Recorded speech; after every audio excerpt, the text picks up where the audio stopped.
Og da vil jeg på vegne av Arkivet, Freds- og Menneskerettighetssenter og Venneforeningen på Arkivet ønske velkommen til en tradisjon som ifølge ekspertisen nå 13. året. Vi markerer 5. mai som russerfangernes dag. Og hvorfor her, og hvorfor 5. mai? Det fordi at her ble det henrettet 5 russere. 2 tidligere og 3 nede her bak meg som ble henrettet 5. mai. Og den som har gjort det mulig for oss at vi startet dette, det var jo Einar Svendsen. Dessverre det nå første året han ikke til stede, men vi følger opp tradisjonen, og det vi også kan takke Einar for, jo at han fant alle de russerne som var henrettet i området rundt Kristiansand, og ga de navn. Og de har fått da et sånn russisk-ortodoks kors på der gravstedet henrettelsene var. Så i år så blir det, skal vi si, ny direktør. Direktøren på Arkivet, Tina Sødal, som skal holde minnetale. Vær så god, Tina. Tusen takk, Tor. Jeg heter Tina Sødal, og er direktør ved Arkivet. Takk for at dere står her sammen med oss. Noen her på Grønn Slette, og mange med oss digitalt. Vi er her for å minnes 5 unge russiske krigsfanger som på så tragisk vis endte sine liv her. Først litt historie. Fra 1941 til 1945 så var det så mange som 100 000 sovjetiske krigsfanger som ble sendt til Norge. De fleste var soldater i den røde armé. Men 9000 var faktisk sivile sovjetiske borgere. Og disse krigsfangene de ble fordelt på 400 leire rundt om i landet. Her ble de satt til ulikt tvangsarbeid, ofte i sammenheng med utbygging av forsvarsverk tilknyttet Festung Norwegen. De jobber også med konstruksjon av annen infrastruktur som veier, jernbaner og tunneler. Den aller største fangeleiren var her på Agder, med sovjetiske og polske fanger på Lista, hvor det var 600 fanger som utførte tvangsarbeid under oppføring av festningsverk, brakker, bunkere og Lista flyplass. Totalt ble det bygd rundt 20-25 sånne leirer i Agder, og det var 2500 til 3000 sovjetiske krigsfanger. Bare i dette området fantes det sånne leirer i Kvadraturen, Gimlemoen, Rige, Fisker, Møvig, Randesund og Tveit. Det var 13 000 russiske krigsfanger som døde under fangenskap i Norge. 250 av de døde i Agder. Mange av de døde på grunn av sult, kulde, tungt arbeid, mishandling, eller fordi de ble henrettet.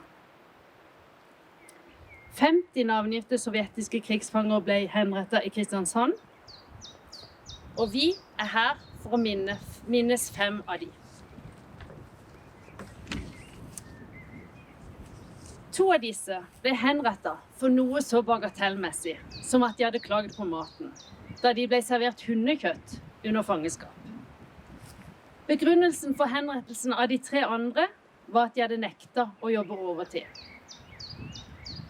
Så kan en også se litt mer formelt at de ble henrettet fordi det tyske sikkerhetspolitiet i Kristiansand hadde fått nye retningslinjer for hvordan de kunne behandle sovjetiske krigsfanger.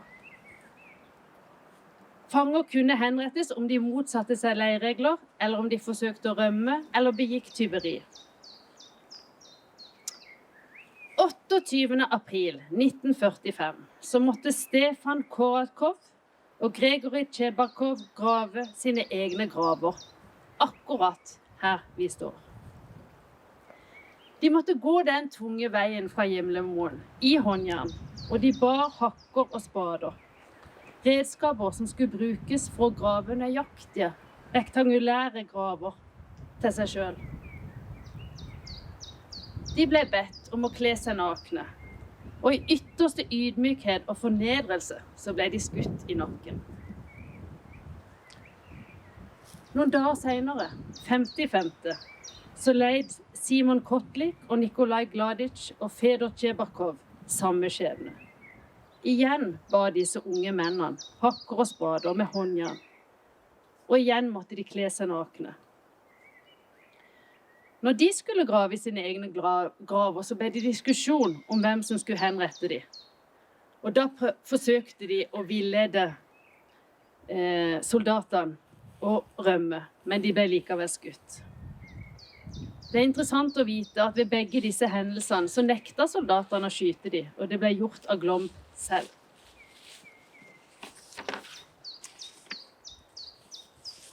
At det foregikk sånne grusomme hendelser på Jegersberg 5. mai ble delvis observert av Olaf Henriksen, som da var 14 år, og Tor Thorsen, som var 11.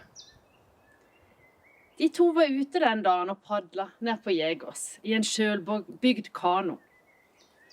På en odde ved vannet så de plutselig en pøl med blod. De fulgte blodsporene videre i terrenget og oppdaget 3 hauger. Fra en av haugene stakk det ut en menneskehånd. Dette var en grusom opplevelse for de to guttene, og 4 dager etter hendelsene vendte de tilbake her, da Norge var blitt frigjort. Da kjente Olaf igjen den ene som var henrettet, som han hadde gitt matpakke til tidligere. Han var da en av mange sørlendinger som hadde gitt hjelp til sovjetiske krigsfanger, noe som bar med seg en betydelig risiko. På Agder ble flere truet med fengsel for å gi hjelp og assistanse til sovjetiske fanger. Få dager etter Olaf hadde besøkt fellesgraven til disse sovjetiske krigsfangene, den 14. mai, ble likene gravd opp og flyttet. Den 13-årige Einar Svendsen var til stede når det skjedde. Og det er spesielt å vite at her er Einars enke sammen med oss, og barnebarn Ingeborg, og de skal få være de som legger ned blomster i dag. Det er også godt å vite at 22. juni 1945 så fikk disse russiske fangene en verdig begravelse på Kristiansand kirkegård, hvor deres gravsteiner står i dag. Og det står et russisk ortodoks trekors, som du nevnte, Tor, på Gimle til minne om krigsfangeleiren som var der. Felles for de unge soldatene som endte sitt liv her på Grønn slette ved Jegers, er at de hadde mennesker som elsket dem. Som levde sine liv videre, preget av for alltid at de hadde mistet en kjær bror, en sønn, en kjæreste og ektefelle. Det hele virket så ekstra uforståelig fordi det skjedde helt på tampen av en lang og vond krig. Vi står her fordi vi ikke må glemme. Vi er her for å hedre et minne. Men vi er her for noe mer. For å minne oss selv og hverandre om at et menneskeliv har betydning og verdi. Arkivets visjon er større rom for menneskeverd. Det representerer et sterkt håp at et bygg som har vært et torturkammer og som har forårsaket så mye lidelse, nå kan være et freds- og menneskerettighetssenter. For som Nordahl Grieg så vakkert skrev i 1936, skaper vi menneskeverd, så skaper vi fred. Disse ordene inspirerer arkivets daglige arbeid for å nettopp skape større rom for menneskeverd. Gjennom forskning og formidling lar vi historien vise retning for nåtid og fremtid. I valget mellom frykt og kjærlighet så lar vi oss inspirere av de modigste menneskene i historien vår. I deres ånd vil vi fortsette å jobbe for en fri verden. En verden med rom for rettferdighet og mangfold, og en verden der vi lever i fred. Arkivet er et håndfast bevis på at historien ikke behøver å gjenta seg. At vi kan lære. Om vi velger å minnes, velger å huske. Men da må vi velge at vi ikke må snu oss vekk fra det vonde. Nå skal vi legge ned blomster og hedre Stefan og Gregory, Simon, Nikolai og Fedor. Disse 5 russiske unge mennesker, mennene som fikk et alt for kort liv. Deres liv skal ikke glemmes. De levde ikke forgjeves. Vi hedrer deres minne og vet at i dag, mens vi står her på fredelige grønn slette, så opplever mennesker over hele verden tortur og henrettelser. Vi hedrer deres minne med arbeid for fred og menneskerettigheter i dag. La oss hedre de med 1 minutts stillhet.